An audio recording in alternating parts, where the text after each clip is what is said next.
بسم اللہ والسلام علی رسول اللہ۔ ایک سوال ہمارے دارالفتاء میں یہ آ رہا ہے کہ بعض اوقات یعنی کسی بندے کا جب انتقال ہو جاتا ہے تو اس کا جو رشتہ دار ہوتا ہے، عزیز ہوتا ہے، وہ باہر یعنی کسی دوسرے ملک میں ہوتا ہے، تو اس کو میت کا چہرہ دکھانے کے لیے میت سرد خانے میں رکھ دی جاتی ہے، تو اس حوالے سے کیا حکم ہے؟ تو اس طرح کرنا جائز نہیں ہے، یہ میت کو تکلیف دینا ہے۔ اور جس طرح ایک زندہ انسان کو سرد خانے میں رکھ دیا جائے یا وہاں پر اس کو بھیج دیا جائے تو اس کو تکلیف ہوگی، اس طرح میت کو بھی تکلیف ہوتی ہے، تو بہرحال میت کو تکلیف پہنچانا یہ جائز ہے نہیں ہے۔ اور وہاں پر ٹیمپریچر بھی مائنس ہوتا ہے، لہذا اس سے میت کو تکلیف ہوتی ہے۔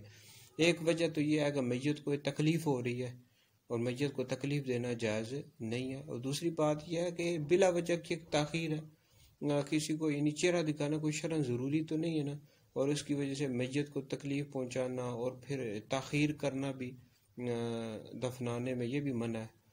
تو بہرحال میت کو سرد خانے میں نہیں رکھ سکتے، یہ جائز نہیں ہے۔